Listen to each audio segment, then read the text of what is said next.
seseorang melakukan tindak pidana korupsi, sesuai dengan pasal 2 dan 3, tidak mensyaratkan bahwa seseorang itu harus mendapatkan uang. Kalau seorang jaksa mengatakan tidak perlu ada aliran dana, ini jaksa sekolahnya di mana? Saya nggak tahu. Ya kan? Kalau seorang jaksa sebagai penyidik tindak pidana korupsi bicara seperti itu, menurut saya perlu diragukan sekolahnya di mana. Kalau saya itu dulu. Ketika perbuatan dia melawan hukum, ketika perbuatan dia menyalahgunakan kewenangan, kesempatan karena jabatan keduanya ada padanya yang dapat menguntungkan orang lain, atau menguntungkan korporasi, maka dapat dimintai pertanggungjawaban secara hukum. Kebijakan itu tidak bisa dikriminalisasi, kebijakan itu tidak bisa dipidanakan. Itu adalah kewenangannya pejabat publik. Kalau kebijakan dipidanakan, ini bahaya ke depannya. Tidak ada orang yang berani menjadi pejabat publik. Karena kalau kebijakan menjadi dasar pemidanaan, semua pejabat publik yang keliru, yang salah itu bisa dipidana semua. Kecuali, ada kecualinya. Dengan kebijakan itu dia menerima gratifikasi atau dia menerima suap. Nah, kecuali bisa dibuktikan itu. Tapi info terakhir saya nonton TV tadi ya, sampai sekarang belum ketemu katanya aliran dana ke Tom Lembong. Nah, ini kan bahaya kalau menurut saya seperti ini, menetapkan atas dasar kebijakan gitu. Kekeliruan kebijakan itu bukan pidana, bukan kriminal. Nah, kecuali itu tadi saya bilang, ketika kebijakan ada suapnya, ada gratifikasinya, nah itu baru bisa dipidanakan. Artinya penyalahgunaan kewenangan. Penetapan tersangka terhadap Menteri Perdagangan periode 2015-2016 Thomas Trikasi Lembong masih menuai tanda tanya. Kejagung hingga kini belum menemukan aliran dana kepada mantan Menteri Perdagangan Thomas Lembong. Mengenai aliran dana itu akan didalami juga. Ya, apakah karena kalau kita lihat kan tersangka sebagai regulator ya bersama dengan dari PPI dan perusahaan-perusahaan itu. Nah, apakah ada misalnya di situ unsur aliran dana, tentu nanti akan terus didalami. Sangat banyak keganjilan kalau jaksa sekarang mulai kewalahan menjawab tidak perlu ada aliran dana. Masyarakat menanyakan, kok nggak ada aliran dana? Ini bukan asal tanya, asal jawab, bukan. Jelaskan secara hukum tadi. Unsur-unsur pasal tadi, jaksa harus bisa memberikan penjelasan kepada masyarakat. Kalau sudah berani menangkap dan menahan Tom Lembong, berarti jaksa sudah pernah memeriksa satu, Menko Ekuin. Kemudian Bea Cukai. Barang ini, gula ini datang dari langit atau datang lewat kapal atau lewat pesawat juga bisa mungkin ya. Ini sudah semua belum. Kemudian tadi aliran dana merugikan keuangan negara. Kalau nggak ada keuangan negara mau dikatakan korupsi, pasalnya pasal 2, pasal 3 sama di situ. Masa dia ada pengecualian kalau Tom Lembong tidak usah ada aliran dana? Kan aneh di sini. Nggak mungkin seorang Thomas Lembong tidak lapor presiden, tidak lapor Menko. Ya sangat lemah pembuktian, alat bukti lemah, ya kan? Jadi itu belum kalau diminta scientific crime investigation. Wah, itu lebih sulit lagi. Apakah gula ini bisa ditemukan gula yang dari sana? Gimana gulanya tato dari pabrik gula di Gorontalo misalnya, kan aneh nih. Menurut saya cukup salah berat, bukan salah sedikit, salah berat di sini gitu loh. Jadi jaksa jangan memaksakan kepanjangan kuku-kukunya nancep ke semua kementerian supaya takut. Saya melihat di sini di depan kelihatannya jaksa itu wah kencang sekali nih, nggak takut. Tapi endingnya kelihatan mulai ketakutan. Kelihatannya seperti itu, karena di media muncul kan seorang jaksa muda bidang pidana khusus mengatakan tidak perlu ada aliran dana dulu. Nah terus ngapain harus ada kerugian keuangan negara? Mengartikan itu masa harus dengan jawaban tidak perlu ada aliran dana dulu. Memang tidak pidana korupsi itu tidak perlu ada aliran dana, tapi ada aliran kerugian negara, tapi bukan keuangan negara. Kerugian negara misalnya dengan kebijakan menteri, apakah kebijakan menteri itu mengakibatkan kerugian negara? Kan tidak ada. Suatu proses pengadaan impor gula rafinasi itu pasti presiden juga tahu, Menko Ekuin juga pasti tahu, Bulog juga pasti tahu, kemudian Bea Cukai juga pasti tahu. Kapan kapal dengan gula mau datang kan pasti tahu di situ. Nggak mungkin hanya satu Tom Lembong saja yang dijadikan tersangka di situ. Kenapa Bea Cukai berikan kemudahan tersangka? Menko Ekuin kenapa berikan kemudahan tersangka? Berapa tersangka di situ? Karena begini, kalau di kepolisian sesuai hukum acara pidana ada suatu peristiwa, kemudian dibuatkan laporan polisi atau di KPK laporan kejadian LK. Tapi di kejaksaan saya nggak tahu apakah itu LI atau laporan jaksa atau laporan polisi atau laporan kejadian. Laporan itu jadi dasar kemudian dikeluarkan sprindik langsung. Baru dibikin ada pemanggilan, ada penyelidikan kalau belum jelas. Penyelidikan reserse, penyelidikan dalam tindak pidana berbeda dengan penyelidikan intelijen. Kalau intelijen bangun tidur, lihat jalan berlubang, dibikin laporan penyelidikan. Tapi kalau di reserse, itu di penegakan hukum pidana, itu tidak boleh dibikin surat perintah penyelidikan sebelum ada surat perintah penyidikan. Assalamualaikum warahmatullahi wabarakatuh. Jumpa lagi dengan saya di Camp TV Channel.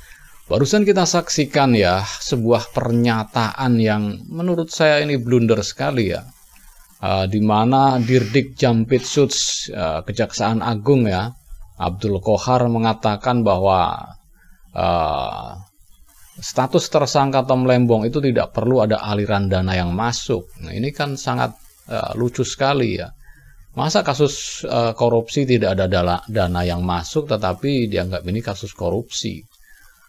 Dan juga ini juga sama, ini dikatakan juga oleh jubirnya Kejagung Harley Siregar juga sama seperti itu. Dan itu pernyataan itu dibantah langsung ya oleh mantan Wakapolri ya, Ugroseno, di sebuah acara, di sebuah podcast juga beliau membantah dari mana itu cara membaca pasal atau undang-undang anti korupsi ya, pasal 2, pasal 3 yang tanpa aliran dana bisa ditersangkakan. Sedangkan walaupun itu kebijakan, istilahnya kebijakan yang ya bisa dibilang bisa merugikan seseorang atau menguntungkan seseorang, tetapi kalau tidak ada aliran dana yang masuk ke yang membuat kebijakan, itu ya belum dianggap bahwa itu sebuah korupsi. Dan itu dibantah langsung ya oleh mantan Wakapolri ya, Pak Ugroseno. Dan yang anehnya lagi, tiba-tiba saja baru 2 hari ditangkap langsung jadi tersangka loh. Dan ditersangkakan dulu, bukti baru dicari kemudian. Ini kan yang lebih aneh lagi. Dan banyak orang yang menduga ya, netizen menduga bahwa kasus Tom Lembong ini adalah pengalihan kasus ya, pengalihan kasus dari kasus yang sangat besar kemarin ya, seorang jaksa ya, Markus ya, maklar kasus ya, Zarov Rikat ya, yang ternyata di kasus Ronald Tanur ya, menerima suap 1 miliar rupiah dan 5 miliar untuk dia sebagai maklar kasus 1 miliar. Dan setelah digeledah ke rumah, ternyata di rumahnya menyimpan 1 triliun dan ada beberapa batang emas murni. Ini kan sangat gila sekali ini. Dan itu menjadi warning buat penegakan hukum, terutama ya Kejaksaan Agung ya. Nah, ini seorang maklar kasus, seorang jaksa yang pernah di Kejaksaan Agung terlibat penyuapan dan ya ada dana 1 triliun rupiah di rumahnya. Ini tertangkap tangan dan ini akan dikembangkan ya. Dan mungkin itu akan mengembangkan dana uang sebesar 1 triliun itu ya, mungkin dari Kejaksaan Agung atau orang-orang yang pernah menyuap Zarov Rikat ini atau mafia-mafia yang pernah menyuap, takut keungkap langsung lah menersangkakan seorang sebagai pengalihan kasus. Bisa jadi seperti itu.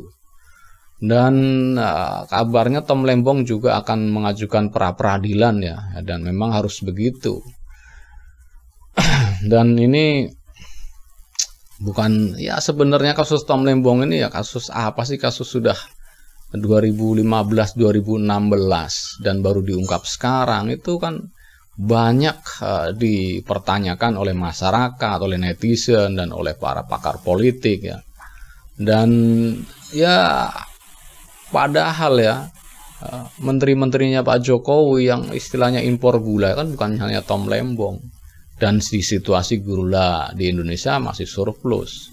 Semua menteri perdagangan setelah Tom Lembong bahkan impornya gila-gilaan. Tom Lembong kaitannya 5 juta ton.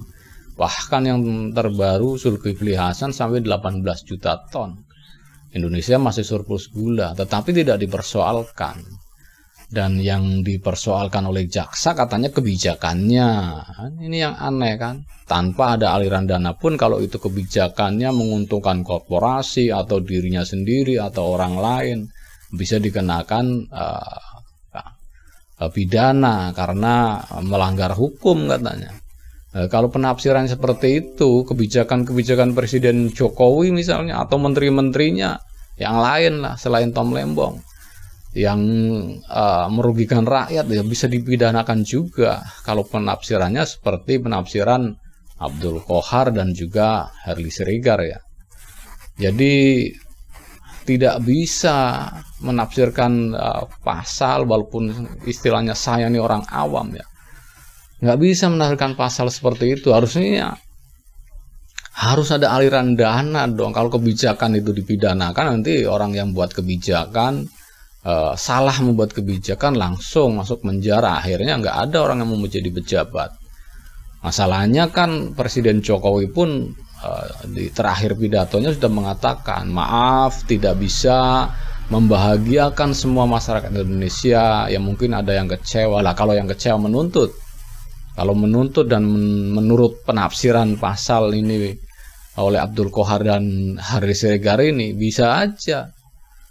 Orang yang kecewa dengan Pak Jokowi karena kebijakannya menuntut bisa kalau cara penafsirannya seperti itu. Tetapi kan nggak seperti itu dong harusnya. Jadi ini ya bisa dibilang pembodohan publik. Akhirnya memang sudah gelagapan sekali jubir-jubir dari Kejagung ini di kasus Tom Lembong ini. Mau menjawab apa? Sampai sekarang pun tidak ada aliran dana masuk ke Tom Lembong. Kalau memang ada aliran dana langsung dibuka, Tom Lembong memang ternyata menerima dana, ya itu boleh. Tetapi ini enggak, orangnya ditersangkakan dulu, bukti dicari kemudian. Aneh ben ajaib. Dan ini hanya terjadi di negeri ini. Apalagi di pemerintahan yang baru ini Pak Prabowo yang katanya memberantas korupsi. Tetapi ternyata kemarin Syaraf Rikat ya kedapatan tuh menerima suap dari ibunya Ronald Tanur. Dia menerima 5 miliar dan untuk dia 1 miliar. Dan ternyata menyimpan dana atau uang hasil suapannya itu 1 triliun. Itu satu orang jaksa, satu orang Markus maklar kasus. Bagaimana kalau maklar kasusnya sampai ribuan di Indonesia atau ratusan lah, nggak usah ribuan. Bayangin aja, uang mandek di situ, uang negara loh. Kan udah gawat darurat nih penegakan hukum di Indonesia. Jadi ya miris lah melihatnya. Jadi bagi Anda yang menonton video ini, kalau ingin berkomentar ya silakan tulis komentar Anda di kolom komentar ya. Dan bagi Anda yang belum subscribe, silakan subscribe supaya dapat bonus tontonan video terbaru dari KM TV Channel. Wassalamualaikum warahmatullahi wabarakatuh. Salam waras.